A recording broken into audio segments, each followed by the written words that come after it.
25 साल की गिरावट बताना चाहता हूं। पहले कहीं बाहर जाना होता था तो बाप से पूछने की हिम्मत नहीं होती थी। माँ से कहता था माँ मुझे बाहर जाना, पिताजी से परमिशन दिलाते। माँ परमिशन दिलाती थी तो मैं बाहर जा पाता था। फिर मैं बाप की आज्ञा से बाहर जाने लगा। फिर मैं बाप को बता करके बाहर जाने लगा। फिर मैं बाप को बिगर बताए बाहर जाने लगा। और आज बाप की हिम्मत नहीं जो मुझसे पूछ ले बेटे तू कहां जा रहा है।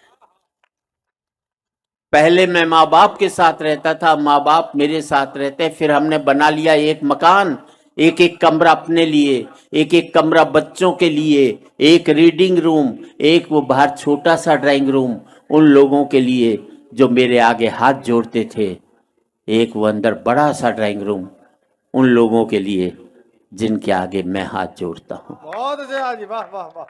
पहले मैं फुसफुसाता था तो घर के लोग जाग जाते थे। करवट भी बदलता था तो घर के लोग सो नहीं पाते थे। और अब जिन दरारों की वजह से दीवारें बनी थी, दीवारों में भी दरारें पड़ गई। अब मैं चीखता हूं तो बगल के कमरे से ठहाके की आवाज सुनाई देती है। और मैं सोच नहीं पाता हूं कि मेरी चीख की वजह से वहां ठहाके लग रहे हैं या उनके ठहाकों की वजह से मैं चीख रहा हूं। क्या बात है, वाह वाह वाह वाह। आदमी पहुंच गया चांद तक, बड़ी तरक्की की साहब। अनपढ़ थे तो सरदार पटेल को चुनते थे, पढ़े लिखे हो गए तो फूलन देवी को चुन करके भेजते। बहुत अच्छे, बहुत आदमी पहुंच गया चांद तक, बड़ी तरक्की की साहब। चांद को छूने में घमंड महसूस करते हैं और माँ बाप के पांव छूने में शर्म महसूस करते हैं। आदमी पहुंच गया चांद तक, पहुंचना चाहता है मंगल तक, खोजना चाहता है सूर्य के रहस्य, लेकिन नहीं पहुंचता भाई के दरवाजे तक। और आज इस समृद्धि की ऊंचाई पर बैठकर मैं सोचता हूं इसके लिए मैंने कितनी बड़ी खो दी ये खाइयां। क्या बात है, वाह।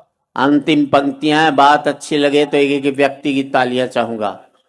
अब मुझे अपने बाप की बेटी से अपनी बेटी अच्छी लगने लगी है। बहुत अच्छे, वाह जी वाह।